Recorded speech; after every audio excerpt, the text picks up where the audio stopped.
The thought of our furry babies having surgery, well, that's pretty scary. Now, have you had to go through that? Well, the go-to guide to animal surgery for most veterinarians, it's titled Small Animal Surgery. It's their guide to making sure our best friends are doing really well after the surgery. The author of this book, Dr. Terry Fossum, she joins me today, and she's got a new book out. It's titled Senior Dogs, The Essential Guide to Maximizing Quality Time with Your Best Friend. It's a guide to help all of you out there with older animals. But that's just the tip of today's episode. With her many years of hands-on experience in the animal care world, she's strived to continually find best of care for these, and get this one, seasoned guys, always looking for alternatives and giving our animals a better quality of life. And because of her overachieving personality, kind of like the Energizer Bunny, she just keeps on going and going. Well, her brand also, Dr. Fossum Pet Care, has many alternatives to therapies that may just be the best new option that you didn't even know about. Her effervescent energy carries through in this episode, and frankly, we could have talked for hours.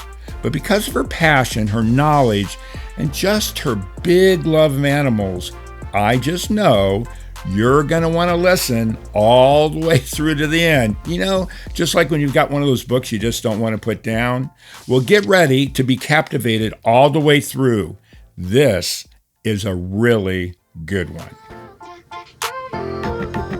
For real, for real, for real, for real, for real, for real, for real, for real, for real, for real, for real, for real, for real. Got a bunch of furry friends and I love them all the same. I'm an animal lover, veterinarian is the name. Let's share some pet stories from heartwarming to strange, losses and gains, from wacky to insane. For real. You're now tuned in to For Real with your host, Mark Kyle.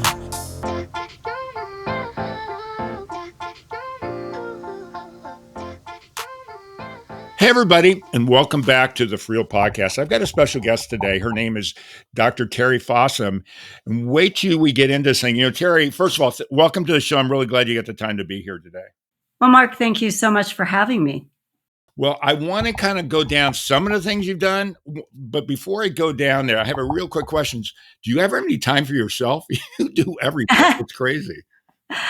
No, very little time for myself. But you know what? I love, and I don't mean this like just facetious. I love what I do.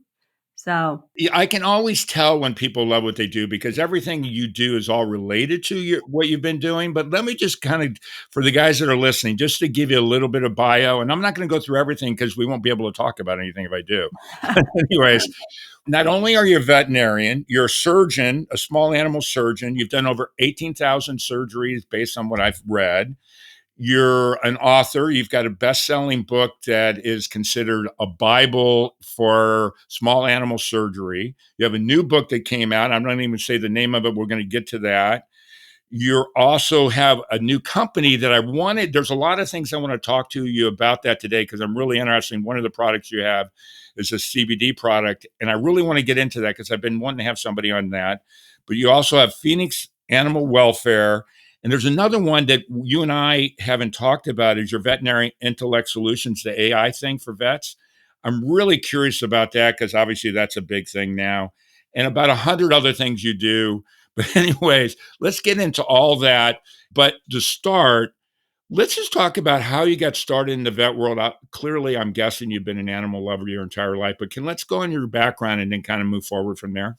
Sure. So I have been an animal lover all my life. I grew up on a ranch actually in northern Idaho. And pretty clear actually from the time I was small that I was either going to become a physician or a veterinarian. But for me, there was never really any question. I love animals. And so I worked in a veterinary clinic and I knew that's what I wanted to do. So my pathway was that I did my undergrad. I did 3 years. I was lucky enough to get into veterinary school at 3 years. Wow. And then I did 4 years of veterinary school. And then I did an internship in California at a private practice where I got to do a ton of surgery. And that's really what drove me to apply for a surgical residency. And so I did a 3-year surgical residency, stayed for a year. I did that at the Ohio State University. Go Buckeyes. I was going to say the Ohio State, as they always The say. Ohio State University. Stayed there for a year after I finished my residency. And then I got a job at Texas A&M, where I thought I would burn a couple years, and I ended up staying for 26 years. Went up through the ranks, even built a large, good laboratory practice facility to do research for industry. And that really got me excited about the opportunities to commercialize products in animal health.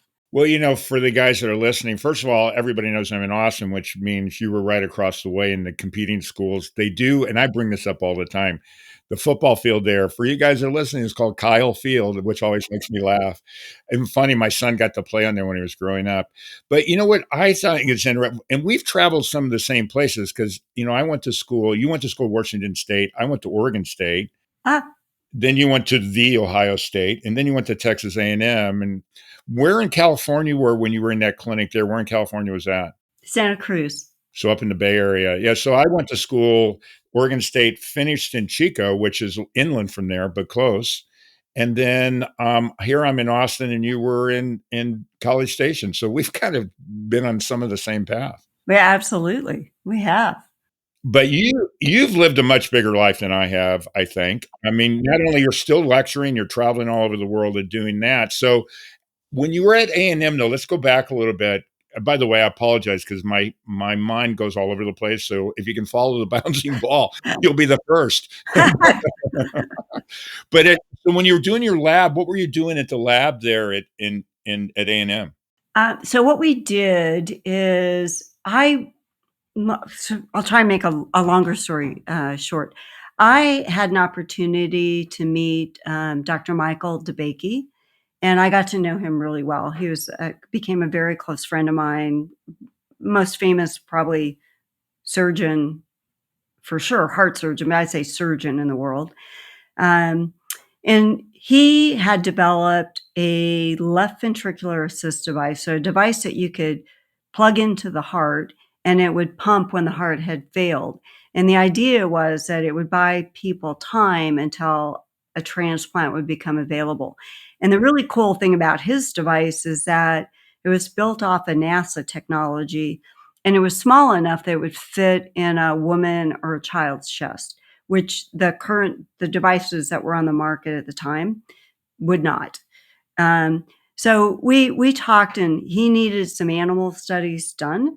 And through multiple discussions, what we realized is that there was definitely a place for people who knew how to do animal work to really help people like him get studies done that would allow them to commercialize products. So the facility that we built was a good laboratory practice facility. So we did the GLP work that is required Sure. to get a drug or device into the marketplace. So this was a device, similar to when they were working with pig valves and stuff that way before them, but this is actually a real device that goes inside, almost similar to a pacemaker, but doing a different thing. Yeah, it's really contracting for the heart. Wow. When the heart is weak, the contractions are so weak. So really interesting. The facility, there's just not many academic facilities that work with industry. Sure. And that was really our goal. It was not an easy thing to do because universities really don't understand how to work with industry. But we did our best to bridge that gap. And in the process, I had an opportunity to get to know the Texas governor at the time, Governor Rick Perry, Mm-hmm. and became a huge fan. He's an amazing individual. Politics aside, he's just such a great guy. And so I actually spent a year when he was Secretary of Energy. I spent a year as a special assistant working on bringing STEM into the Department of Energy. So that was interesting, exciting, and something totally different for me. But a year of that was plenty. And then I came back to forming my own company to develop some products in the animal health world. Well, that's again here we it's some synergy. I've met Rick a few times in the past. Of course, I'm in Austin, so that makes more sense. Yeah. What's he doing now? Do you know what he's doing now? I don't, I was just thinking about him the other day. I haven't seen him or heard from him for a while. I just talked to him Sunday. Oh, really? He's doing well. I think, he's very involved in helping veterans with PTSD Cool. and TBI. So he's working with companies that have new drugs that may be of benefit. And before this started, you and I were talking about oleander, Sure. and he is actually the one who got me involved with the oleander company. Oh, he is. Oh, how funny. Small world. That was a call from Governor Perry. He said, Terry, I want you to take a look at this company. They are commercializing oleander. And I was like, oh, Governor Perry, oleander is toxic. He goes, I know, but take a look at their work because they've been working on this for 25 years and they have a lot of data and publications. And so I said, okay, out of respect for you, I will take a look at this. And once I got into it, I was like, oh my gosh, there is something real here. Sure, it's toxic, but it's medical when you microdose it. So it is very safe at the levels that we use, but the things it does are quite amazing. Well, I plan to get on it later on, but let's stay where we are. So, what are they right now while they're working on that? I know they're trying to regulate and do all that kind of stuff. What are the main things they treat with oleander? And I love the idea of doing natural, homeopathic kind of medicines, anyways. Yeah. So they do have a homeopathic on the human side, and it's actually been used for compassionate use for cancer Mm-hmm. as well. But what we've done is we've spun it out for animal health. And there are a couple of indications that we're looking at. What I would call the low hanging fruit that we are initially commercializing is when I looked at what it did in their in-cell study work that they had done, it looked to me like it did. There's a product on the market by Zoetis that is for itch. Mm-hmm. They have two products actually, and between the two, it's a $1.2 billion market for them. We best we can tell from looking at their financials. Just for it. Yeah, so 1.2 billion just for itch. Wow. And our product, and we have a study going on right now in dogs. Our product does what their product does, but I would honestly say I think better because they suppress the immune system. And there are issues when you do that. And we do not. We actually support the immune system. So we'll see how our study comes out. It's early, but it's looking really good. So anti-itch is the first sort of, low-hanging fruit. The one that frankly really gets me excited is Mark, have you heard about Senolytics?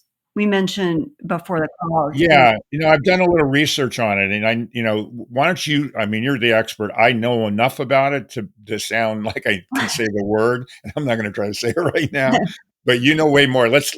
Why don't you go there? And I've got some questions about it, anyways. Because we had talked a little bit about it, so I spent some time really doing some research. Okay, so here's the deal. Cells aren't meant to divide forever because as cells get older, they start making mistakes. Sure. They get DNA mutations and their telomeres shorten.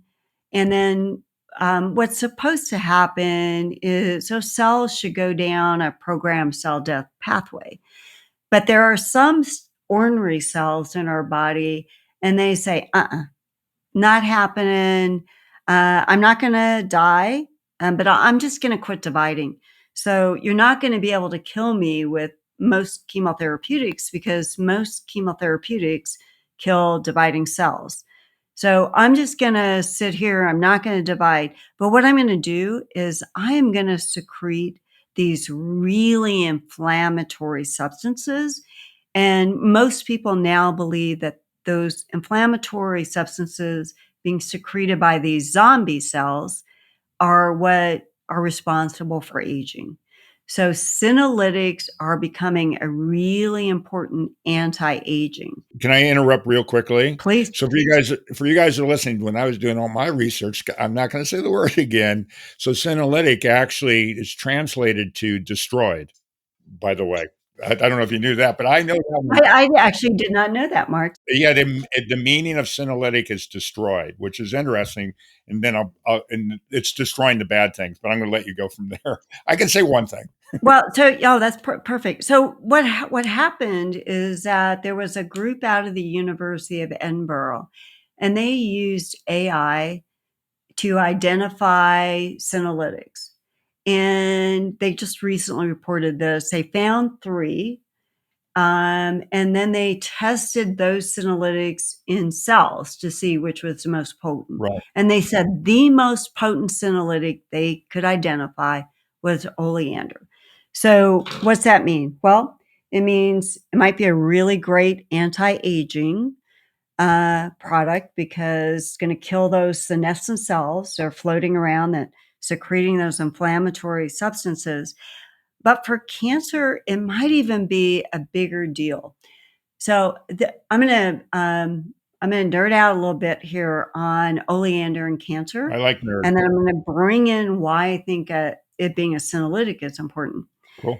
So we know that the way that oleander works to kill cancer cells is there's what's called a sodium potassium ATPase pump on cells, and they're meant to regulate the sodium potassium content in the cell.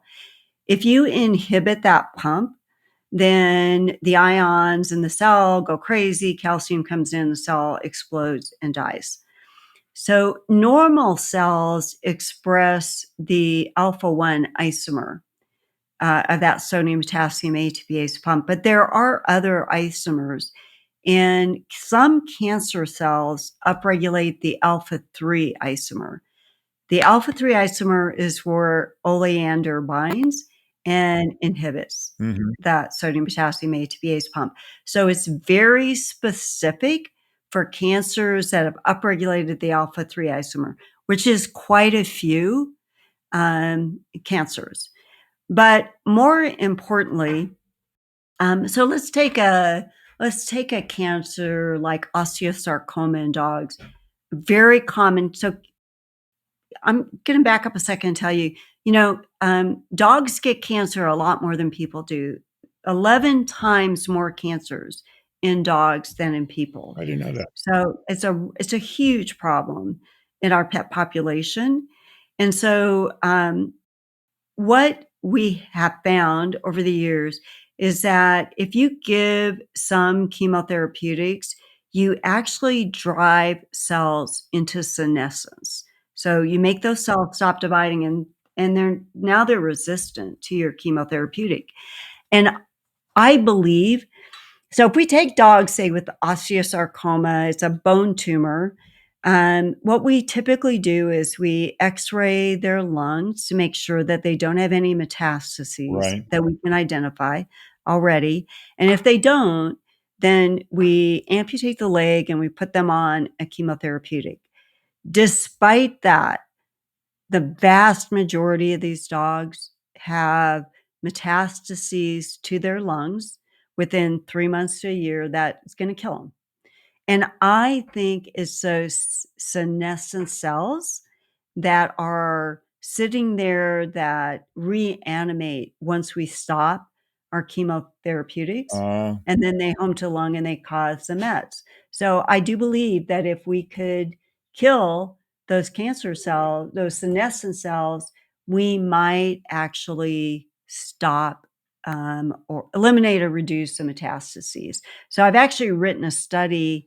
The cool thing is we could do studies in dogs with cancer about 100 times cheaper or more than we can do in people. A lot more. A lot. I mean, it's so much cheaper. So I can do 30-dog osteosarcoma study with a placebo group and all the testing, everything for $300,000. Right. That would be a $300 million study in people. I'm 100% on board with it. It frustrates me to no end that we have this capability, and people think, well, you're just doing it with animals. It's not fair to the animals. Ultimately, it's helping the animals, but it's also helping humans. And people just don't realize how important it is to figure out, because everything, for you guys listening, animals have the same disease states that humans have. So when we're able to do something and they don't have the barriers that you have on the human side, it really, really forwards medicine for the human side. Yeah, and so what we've done for drug development for a century or more is we've said, "Oh, let's study rats or mice, and let's give them cancer, and then let's cure it, and then let's go into people." And guess what? It never works. We can cure cancer in mice and rats every day, Right. and it doesn't relate to people. Dogs relate to people. We know that they are a very predictive model, and the reason we know that is almost every chemotherapeutic we used in dogs was developed for people. Right. It's used in people. We use them off label. So, same cancers, same drugs being used. Let's do our studies in this predictive animal model. We're not giving dogs cancer, we're finding dogs that have cancer We're and treating dogs with cancer, exactly. naturally, right? And so the dogs benefit because there are lots of people who couldn't afford to treat their dog that will enroll them in a study that might give them, a better quality of life or a longer quality of life.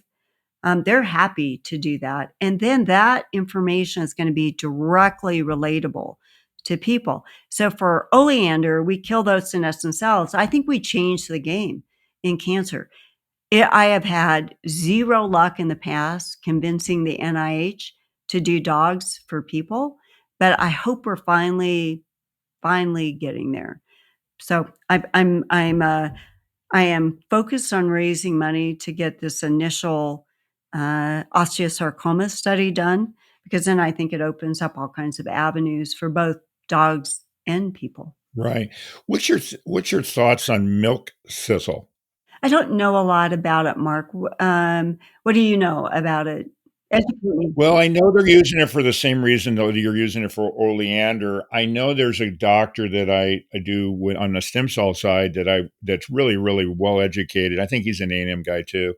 And he uses it for a variety of things in his clinic that are it's successful. I don't know a lot about it. I was just curious if you do, because I've heard it a few times now from maybe even I have a really good friend, one of the 30 top oncologists for animals out in East Coast. I think she uses it too. So it's similar. It's similar, but not. It's different. Obviously, it's a different plant, but But I think what you're saying, Mark, is that there are so many plants out there. mhm, Most of our chemotherapeutics are plant-derived. I mean, look at the vinca alkaloids. right, Vincristine, vinblastin, they all come from plants for the most part. And we know that at one level, they'll kill you, and at another level, they may cure you. And it's how you dose it. That's the issue we're having with oleander, is trying to convince people that, yes, we know at one level it will kill you. But so to give you an example, I actually published a paper on a preliminary investigation on the oral use of oleander in dogs. And what we found in that study is we got one fatal arrhythmia in a dog at 460 micrograms per kilogram. We dose for the itching, and I think we'll dose same for the cancer at 4. So we are more than 100 times lower yeah, right. than any dose that caused a death.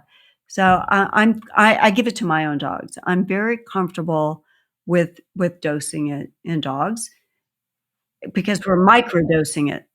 So how close are we to having a real product that's out there? Are you? I mean, what's your estimate, roughly? So the anti-itch product, because it's oleander, I think that they're gonna make us do some additional safety Hmm. work, even though like I said, we're giving it to dogs, I'm giving it to my dog. There's not an issue. I think they're gonna wanna see, genotoxicity, that kind of stuff. Uh-huh. So there's more money to be spent before we can sell in the US. Um, So that's the itch. For the cancer indication, we're definitely gonna have to go through the FDA, Right. CBM for that, and so realistically, we're talking between to have an approved product, we're talking 6 to 10 years, Jeez. most likely. I mean, for human if you look at human oncologic products that enter into the FDA process, guess what percent actually come out the other end, as an approved drug?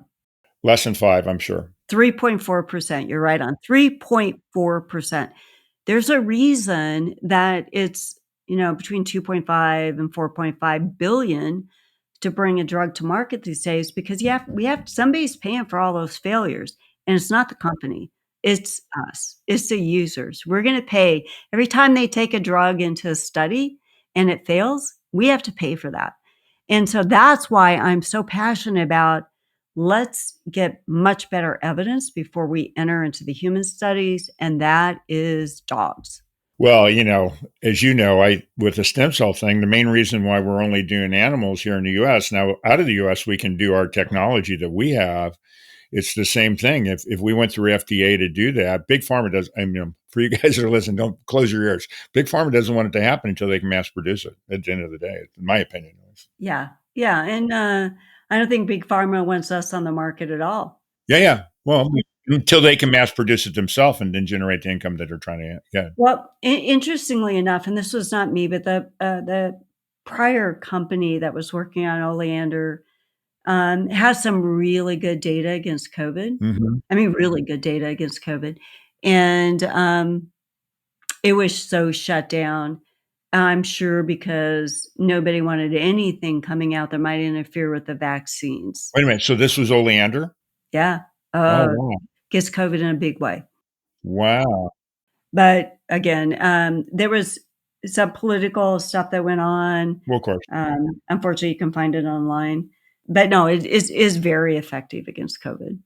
So everybody's out there listening, you can dig into Google and do oleander and kind of go down the wormhole. I started going down, I had to climb back out because I would have been in there forever. One of the things I read too, and if Terry, you can get into some of this too, on the senescent cells, I saw that naturally it's one way to help combat against that was physical exercise, healthy diet, and with plant-based antioxidants like citrus, strawberries, and green tea were all different ways until there's a product out there that you can help slow down the process. Yeah, I mean, one of the ones that people are working on is NMN. I don't know if you've heard of that, but I don't know what is that. so it's a senolytic that they've been working on out of Harvard. Uh huh. There are some other. I actually work. There's a physician in Japan who has a dual appointment at the University of Tokyo and Stanford, and he is very interested in longevity and actually regenerative medicine that you're interested in, and so he has actually another similar product to NMN that he's looking at now for anti-aging. So there are going to be a bunch of senolytics coming out, I think, in the next 5 to 10 years. But the studies are tough to do. How do you prove that you've reduced aging or you've enhanced longevity? It's tough. Yeah. Those are really hard studies. I could get stem cells and say it didn't work. Yeah, I mean, it's tough, but, there is some good stuff coming out, and I'm hopeful that Oleander will be one of those. There is a company in Japan that is now, doing some R&D to add, our Oleander to a cosmetic because Oh, that's interesting. about 40% of our facial cells are senescent cells, so we can probably, get some youthfulness with a cosmetic that has a potent senolytic in it. So does it, that's interesting because of course I'm sure you've heard of PRP and stem cells for facial stuff instead of doing, the liposuction. I mean, not liposuction, but Botox and all that. Yeah. Does it help then fat cells to they get? Or does that happen in the fat? Because that's one of the reasons why we're getting wrinkles and all the other thing too, with lack of fat. Does that adipose and all that? Does that help slow that process down? Do you know? No, I mean, I think so it's probably related to collagen. Actually, our concern is that if we were to kill all the senescent cells in our face, Uh huh. we need to regenerate cells pretty quickly. Right. So we are looking at both giving oleander as a senolytic and then adding, some growth factors essentially to make sure that we regenerate cells at the same time that we're killing these other cells so that we maintain the integrity of our skin. Yeah, because it's collagen and fat too. Yeah, that's right. Yeah. So, okay, we're all over the place now. We could stay in oleander, but I want to get into your company that you have now, the one that you guys started, your Dr. Fossum's pet care. And one of I want to go all across the board, but one I really want to talk to you, and I've been wanting to have somebody on for a long time, is CBD. And there's a lot of reasons why, because I think even though people know more and more about CBD, there's a lot of misnomers out there. One, because they think it's similar to marijuana. It's not at all. So can you go that way? And also, I know there are some companies out there that are doing CBD that are on the human side, but now they're relabeling them as pets. And so I know yours is specifically for pets. So let's kind of cover that whole gamut on that, because I really want to talk about that so people know the benefits and the reason why yours is maybe more unique than others. Yeah, absolutely. And thank you for that, Mark. So let me tell you first why I got into CBD, actually, why I started my company.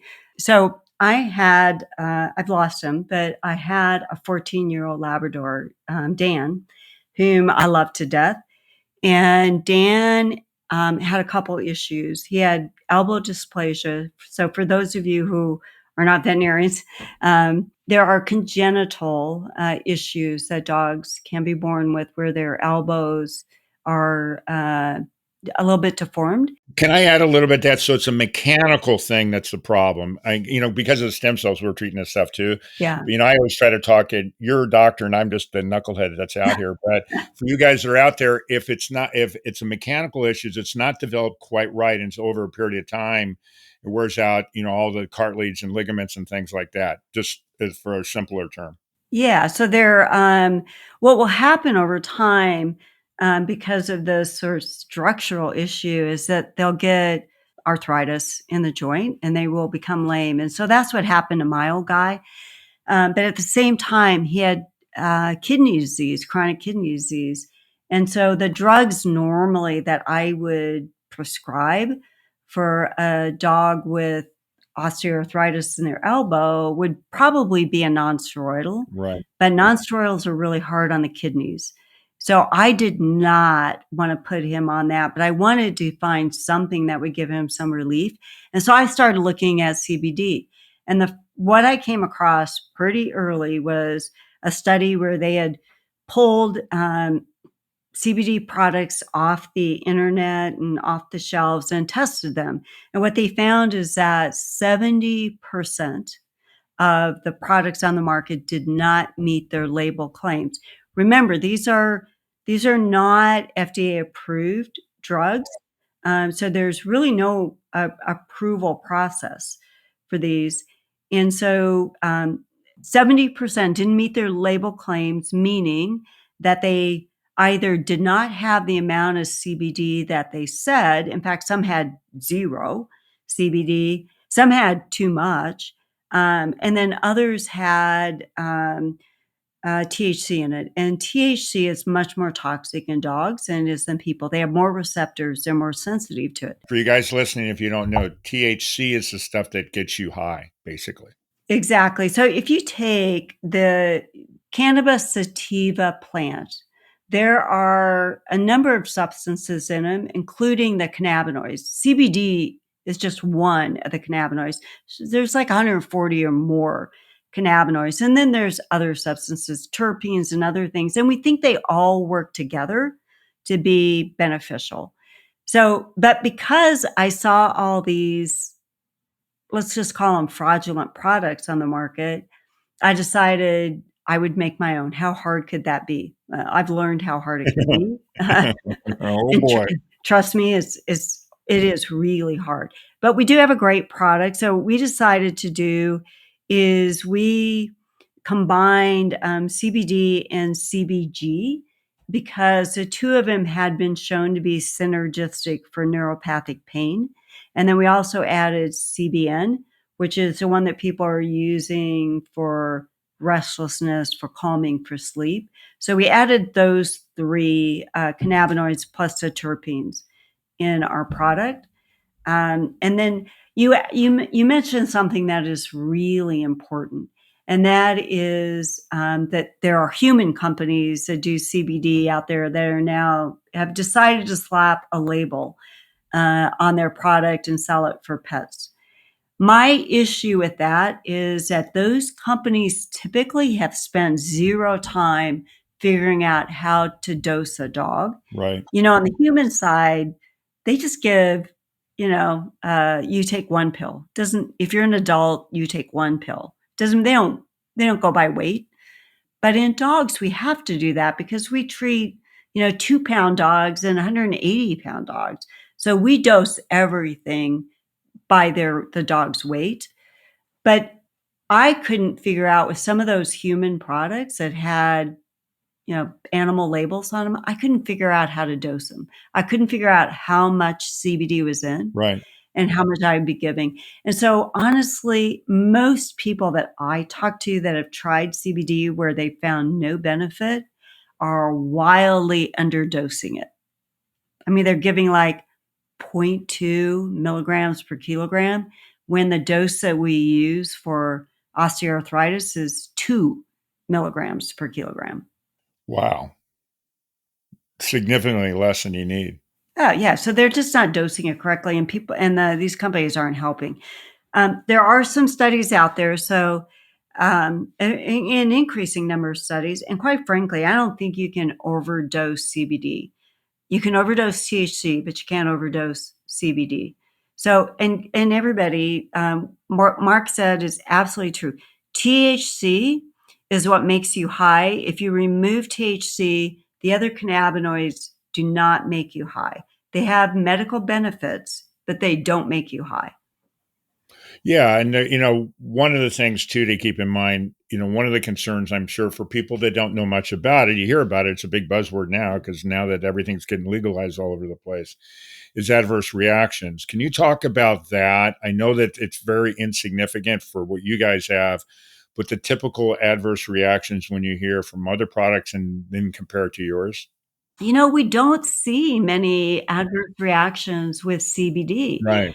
Occasionally, you'll have a dog vomit, but we really don't really. I just haven't recognized very much. Okay. Yeah, it seems very, very safe, to be honest. Like I said, as long as you. So here's the deal.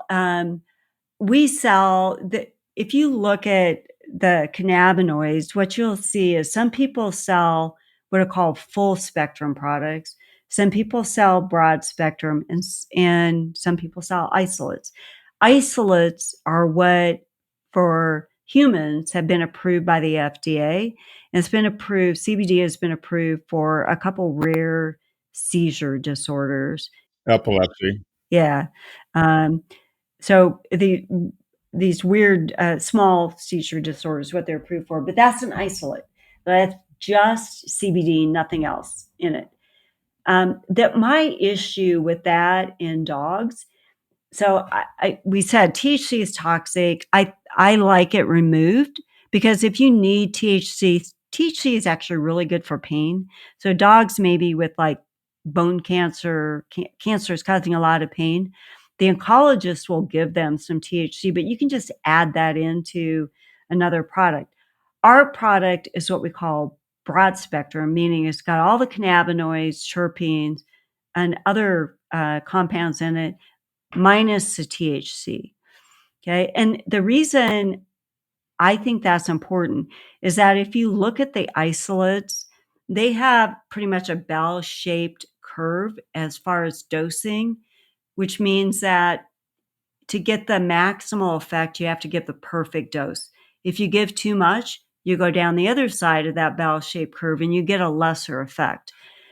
With the broad spectrum and full spectrum products, it's more a typical pharmacology curve where you give more, you get a greater effect up until it plateaus.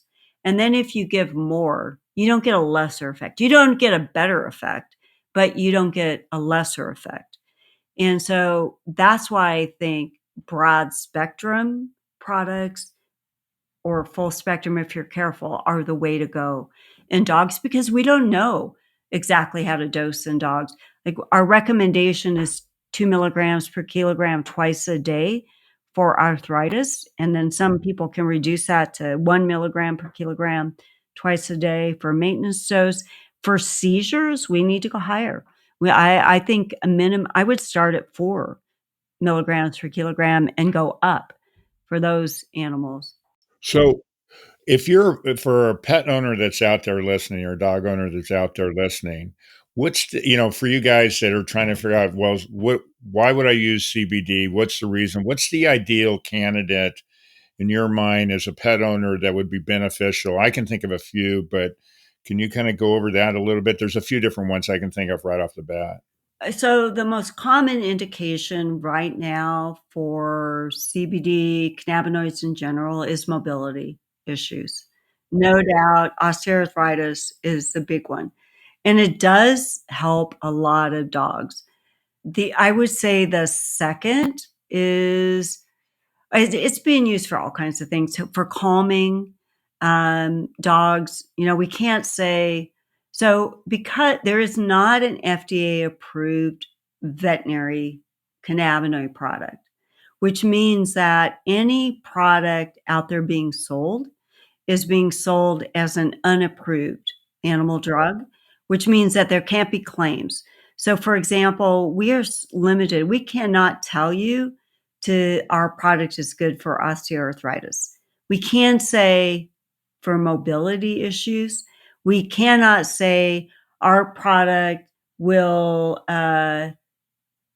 is good for anxiety in dogs. We can say can be used to calm your dog. Right. So there are certain things we can say, but we cannot make a therapeutic claim. Right. So it's verbiage. So we have to talk around it. We have to use verbiage and we have to be very careful what we say, which is fine. Most people looking for CBD products understand that these days, and we're limited. Veterinarians, I mean, Well, it's pretty common now for sure. But still, I think there's a bigger audience out there that's heard it but doesn't really know much about it. And there's that misnomer that you think, well, it's marijuana, which it's not. And so we need to know that. So when they're treating for mobility, it's also including inflammation, correct? yeah, it probably is a decent antioxidant as well. Okay, cool.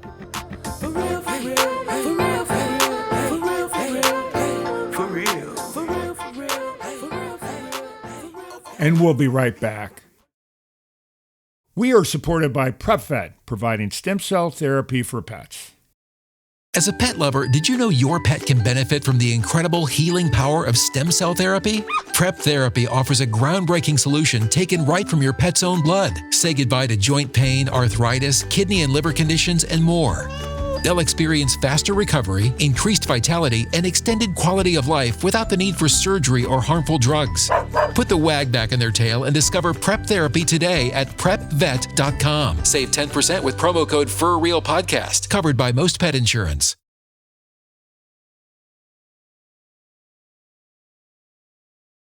So there's another one product you have that I wanted to ask you a question about. So for you guys listening, we'll get into how you can find Terry's company and all that too here in a bit.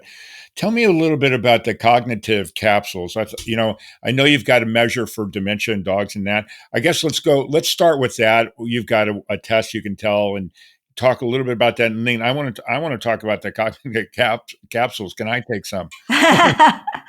I hear you.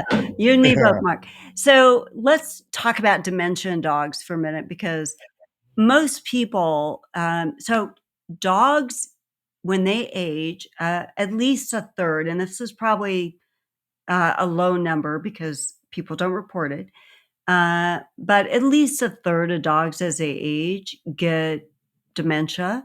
And it's Alzheimer's disease in dogs. Oh, okay, Terry, I'm sorry. I'm just one of those people. I know you're on a train, but my head goes all over the place.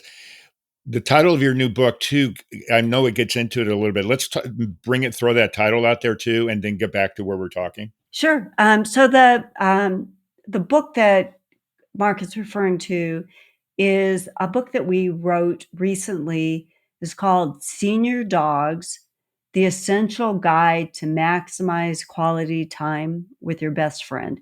And what we did is we put 5 chapters in here of the common aging diseases of dogs. But the cool thing that we did is at the end of every chapter, there is a survey that you can do to score where your dog is now. And then you can treat them and you can score them again. And for something like dementia in dogs, that's really important because a lot of people think that their dogs are just aging, that this is just normal aging, and they don't realize that it's actually dementia. And the good thing about, if there is a good thing about dementia in dogs, is actually more treatable than Alzheimer's in people. So we put together a product that is a combination of traditional Chinese therapies and Western medications, all of which have been shown to improve brain health. And it's really all the ingredients we'd recommend that an owner give their dog, but no owner is going to go out and buy all those ingredients and give them. So we've done that for them. And so our product is called Cognicaps. And again, if you're interested in that product, one of the things that dogs with dementia do is that they get confused, right? So they have trouble finding the door to go outside. They may have accidents in the house. They may stand in a corner and they don't know how to get out of the corner. Right. But one of the things that really bothers pet owners is that their sleep-wake cycle changes and they start being vocal and moving around at night. And so they keep their owners awake. And owners don't tolerate that for very long.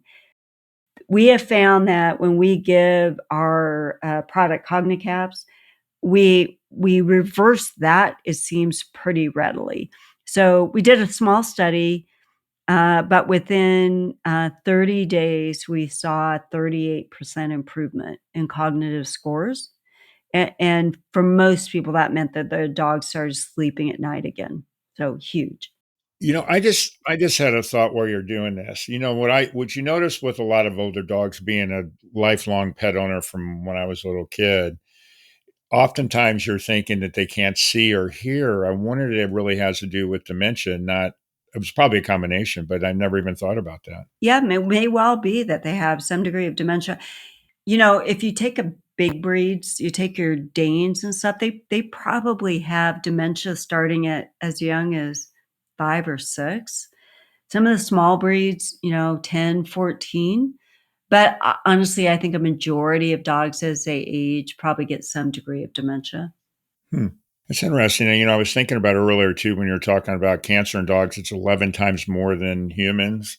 And is there any reason why that is the fact? Are they just because their years are multiplied different than ours, probably a little bit too, I guess? I have to wonder if it's genetics. Yeah. Just enough inbreeding that's occurred in our various breeds probably plays a role in it. And we do know some breeds, like boxers, for example, the term that we use, sadly, for boxers, because they're lovely dogs, is they're tumor-making machines. Yeah. Well, I was thinking about when you were talking about Danes, they're going to get wobblers or degenerative myelopathy more than more other breeds, and they don't live that long. That's the other thing too. Their average lifespan's around 8 years old. I know. Is that not? It's heartbreaking. I love those dogs. Yeah. Well, they're horses. I don't know if they're a little bit of a horse and a dog. Yeah, yeah, but they're just so lovely. They're just these Yeah. gentle giants, Yeah. but they don't live long enough. Yeah, they break my heart. I have trouble losing. I mean, Labrador is 14 years old, and that's Right. hard enough for me. And they get a lot of tumors too. Labs get a lot of tumors as well. They do. and retrievers, like hemangiosarcoma Right. is huge. Yeah, that's why I guess that's why I'm so interested in trying to come up with a cancer therapy that will help with multiple different types of cancer. Hey, one of the things I read that I have a question because I don't know what it is, oxidative injury, and this comes back to your CBD and stuff. That what's an oxidative injury? So that's like, what they mean by that is a cellular mechanism that's producing oxygen in our cells. Uh-huh. That whole process can cause injury. Superoxide radicals and stuff cause injury to cells. So it very general term for that type of injury. So what you want that's why everybody's talking about antioxidants. Okay. Take an antioxidant for which a lot of fruits are antioxidants. There's a lot of Sure. Blueberries. yeah, a lot of things out there that are Yeah. antioxidants, but that's to prevent that cellular damage that occurs. One of the things that I read in your when you were talking about something, and I like terms and I like sayings and just creative ways. But you're talking about your CBD product. By the way, it's called Rejuvenator, which I think is a great name. I love the name. Thank you. But you also use as you describe it, calm, content, and comfortable. I guess, or is that your yeah? And I think the three C's. Yeah, and again, we couldn't say it's for anxiety or Yeah, it's yeah. for, Well, for, osteoarthritis. We had to be careful about what we said. there's that go around. Is Yeah. what it is.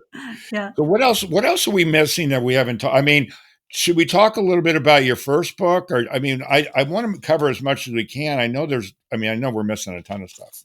So, my first book, and really why I was known in the veterinary field or am known in the veterinary field is, a book called Small Animal Surgery, Mhm. and I started writing that book, gosh, probably 35 years ago now. Um, it was a book for veterinarians, to really assist them. I wanted to be a very practical book that helped veterinarians do surgeries, like we would teach our students to do them. And it gets used around the world. I have a lot of veterinarians who tell me that before they do any surgery procedure, they open up the book and they read about it because it is very practical. Um, I am working on the 6th edition of that book right now, which I think is probably gonna be my last. I think it's time for me to turn it over to somebody else, but, I'm gonna get number 6 out next year, and, the nice thing is I think it saves dogs' lives. It explains how to do procedures that people otherwise would not be able to do, and a lot of this is used around the world in places where there may not you might say, "Well, shouldn't they just refer if they don't know how to do it?" That's not always an option a lot of places. I think it's just really cool that it's kind of the go-to guide for all the veterinarians out there. Do you know who Stanley Coren is by any chance? I know the name. Yep. He's the guy that wrote the book, The Intelligence of Dogs. Okay. So his book is the go-to book, and nobody's ever redone it because he did this amazing study on what breeds were the smartest and blah blah blah. But yeah, it's kind of cool, and and it's cool for me to have people on like yourself on this show that are able to talk about stuff that are really the expert on that when it's the guide that everybody uses, which I think is it's really you can walk around and say I'm the one, the cool surgery dog person. Well, it's actually been, a joy for me to do that, quite honestly. It's been it's a very time-consuming thing, as you can imagine. I'm a writer. I know. Yeah, but it's a labor of love, and you get into it, and, yeah, I, never regretted, for a moment that I spent the time writing that book. Well, let's do this because one thing that we talked about, I know in your book you've got the surveys you can do for dementia, but on your website too. First of all, let's give your website address out there, and for you guys who are listening, there's a lot of information there. There's a survey there to talk about where your cognitive level is for your dog on there. But can we do all your your website stuff, your social media, and everybody who listens, and for any new listeners, and if you go to the description of the episode, we'll have all that information on there too when this goes live. But can you do all that, Terry, so people can find you, learn about these products, the CBD stuff, the cognitive caps, where I'm going to order for myself, and all that, and find that survey, and talk a little bit about that survey as well. Yeah. So the company is Dr. Fossum's Pet Care. And the website is drfossums.com. So drfossums.com.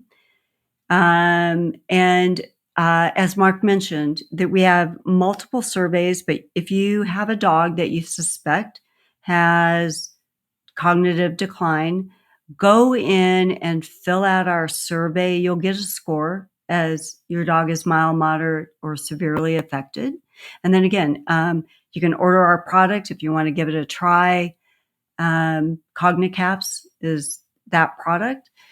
And then rescore them in 60 days and see if there's, an improvement.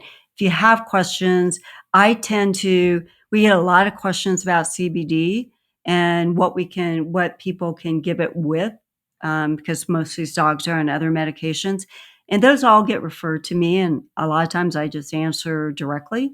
So if you have questions, email us. We're happy to try and answer those, whether it's about Cognicaps or CBD, or we're going to be coming out. My husband is a veterinary cardiologist, and he has helped us formulate a cardiac chew, because cardiac disease is so common in dogs.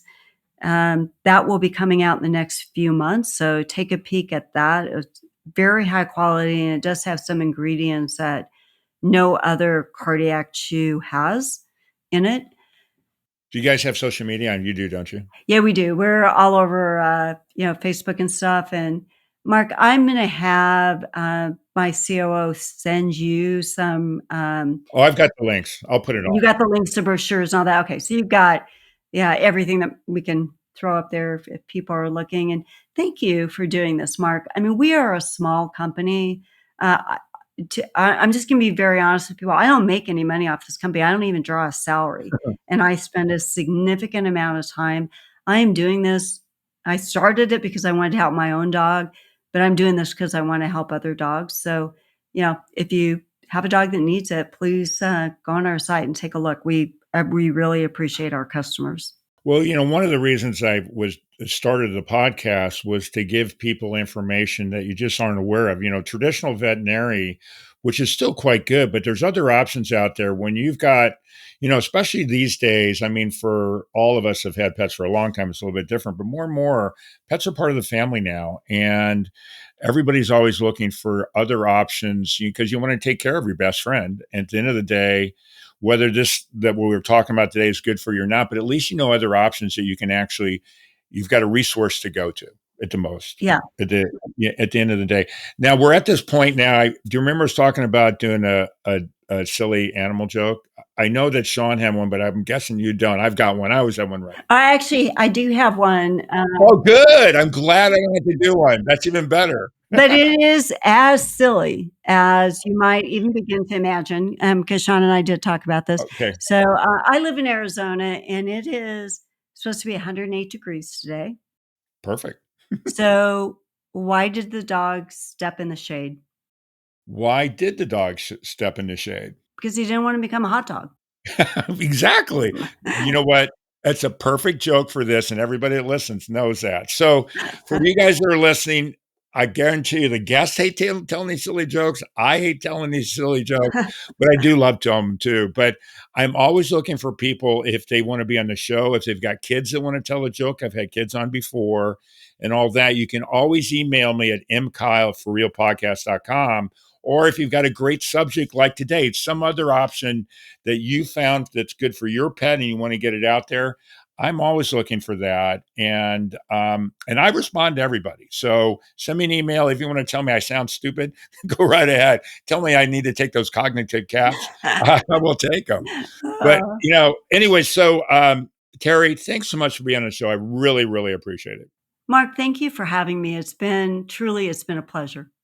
Well, it's my pleasure for sure. And everybody out there, keep following, pass the word out. But really, seriously, from the bottom of my heart, thanks so much for listening. For real. That concludes this episode of For Real with your host, Mark Kyle. For previous and future episodes of For Real, listen via all major podcast streaming sites.